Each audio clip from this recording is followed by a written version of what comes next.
ഇതാണ് ഒരു ഫൈറ്ററായിട്ട് പോവുക, തിരിച്ചു വരിക, അങ്ങനെ ഒരു കാര്യം. സോ എന്താ ഒരു പ്രൗഡ് ഫീൽ ഉണ്ടല്ലോ, ഒരു പ്രൗഡ് ഫീൽ ഉണ്ടാവുമല്ലോ.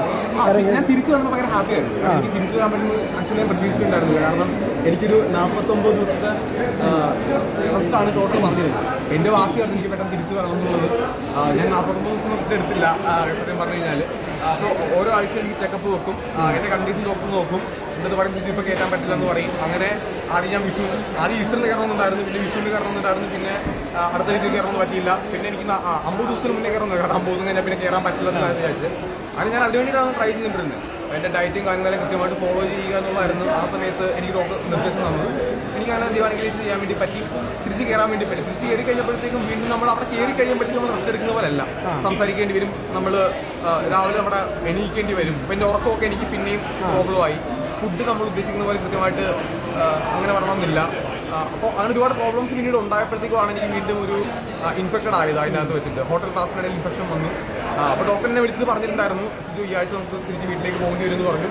പക്ഷെ ഞാൻ വീണ്ടും എനിക്ക് വീണ്ടും അവിടെ നിൽക്കണമെന്ന് ആവശ്യപ്പെട്ട ബലത്തിൽ അതിൻ്റെ രീതിയിൽ അവരെനിക്ക് പറഞ്ഞു, അങ്ങനെയാണെങ്കിൽ നമുക്ക് മെഡിസിൻസിലൂടെ ഒന്ന് നോക്കാൻ ട്രൈ ചെയ്യാമെന്ന് പറഞ്ഞു. അങ്ങനെ എനിക്ക് മെഡിസിൻസിലൂടെ ഞാൻ വീണ്ടും ട്രൈ ചെയ്തിട്ടാണ് പറയാൻ പറഞ്ഞത്. ഈ ടോപ്പ് 5 എന്ന് പറയുമ്പോഴത്തേക്കും പലതരത്തിലുള്ള കാര്യങ്ങൾ അല്ലെങ്കിൽ പ്രഡിക്ഷനുകൾ ഉണ്ടായിരുന്നു. സിജോയുടെ ഒരു പ്രഡിക്ഷൻ ഉണ്ടാവുമല്ലോ, നമ്മൾ പ്രഡിക്ഷൻ ഉണ്ടായിരുന്നു. അത് തന്നെയായിരുന്നു ഏകദേശം. അല്ല എന്റെ ടോപ്പ് 5 പ്രഡിക്ഷനകത്ത് ഉണ്ടായിരുന്ന ആൾക്കാരല്ല ഇതിലേക്ക് വന്നത്. അത് ഞാൻ ഹൗസ് ഓപ്പൺ ആയിട്ട് ഞാൻ പറഞ്ഞിട്ടുണ്ട്. എന്റെ ടോപ്പ് 5 പ്രഡിക്ഷനകത്തും ഇങ്ങനെ ആയിരുന്നില്ല. മുഖത്തിൽ ഇപ്പൊ എങ്ങനെയുണ്ട്? കുഴപ്പമില്ല. എനിക്കിവിടെ പസ്സും നമ്നസും ഉണ്ട്.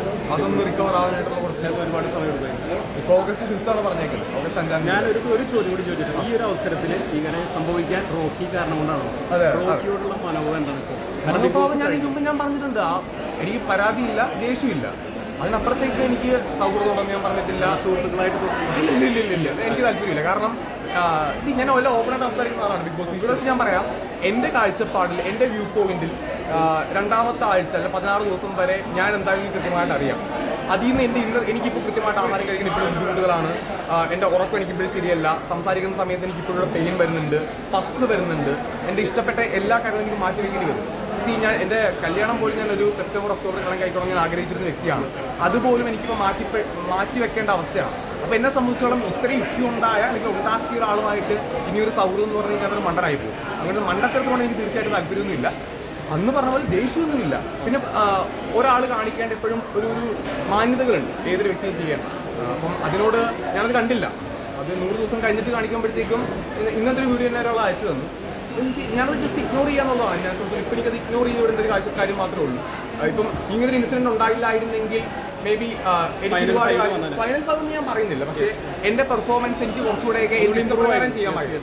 ഇമ്പ്രൂവ്മെന്റ് ഒന്നും അല്ല, എനിക്ക് ഇഷ്ടപ്രകാരം പെർഫോം ചെയ്യാൻ സാധിക്കുമായിരുന്നു. ഞാൻ രണ്ടാമത്തെ വരവിൽ എൻ്റെ ഇഷ്ടപ്രകാരം എനിക്ക് പെർഫോം ചെയ്യാൻ പറ്റുന്നില്ല. അതായത് എനിക്കൊരു സ്ഥലത്ത് പ്രതികരിക്കേണ്ടി വരണം, സംസാരിക്കണം തോന്നുമ്പോൾ ഞാൻ എണീക്കുന്ന സമയത്ത് എൻ്റെ ഫിസിക്കൽ കണ്ടീഷൻ മോശമായതുകൊണ്ട് എനിക്ക് ഇരിക്കേണ്ട അവസ്ഥ ഉണ്ടായിട്ടുണ്ട്. പലതവണ ഉണ്ടായിട്ടുണ്ട്. ഒരു ടാസ്ക് വരുമ്പോഴത്തേക്ക് ഞാൻ മാറി നിൽക്കേണ്ട അവസ്ഥ ഉണ്ടായിട്ടുണ്ട്. ആൾക്കാർ ക്യാപ്റ്റൻസിയിലേക്ക് എന്നെ നോമിനേറ്റ് ചെയ്യുന്ന സമയത്ത് ഞാൻ അവിടെ എണീറ്റെന്ന് പറഞ്ഞിട്ടുണ്ട്, എനിക്കിപ്പോൾ ക്യാപ്റ്റൻ ആവാൻ പറ്റില്ല, കാരണം ക്യാപ്റ്റൻസി ടാസ്ക് എനിക്ക് പങ്കെടുക്കാൻ പറ്റണമെന്നില്ല, അവിടെ എനിക്ക് മാറി നിൽക്കേണ്ടി വരണം. അങ്ങനെ പോലും ഞാൻ പറഞ്ഞിട്ടുണ്ട്. അതായത് ഇപ്പോൾ ഈ തളർവാദ രോഗികൾ വന്ന് ബിഗ് ബോസിൽ കളിക്കുന്ന പോലെയായിരുന്നു രണ്ടാമത്തെ അവസ്ഥ.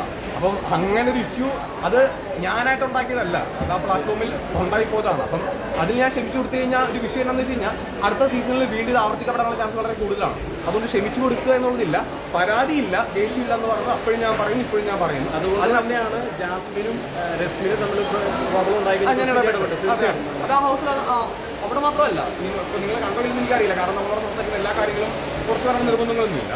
അപ്പോൾ പല ഇൻസിഡൻസിൽ ഞാൻ ഇടപെട്ടിട്ടുണ്ട്. ഒരു ചെറിയ കാര്യം ഉണ്ടാകുമ്പോൾ ഞാൻ ഇടപെടാറുണ്ട്. കാരണം അത് എൻ്റെ ഉത്തരവാദിത്വമാണ്. കാരണം ഞാൻ അനുഭവിച്ച വ്യക്തിയാണ്. അത് റിപ്പീറ്റ് ചെയ്യാൻ പാടില്ല. അത് ഒരു അടുത്ത ബിഗ് ബോസിൽ ഒരിക്കലും ഉണ്ടാകാനും പാടില്ല.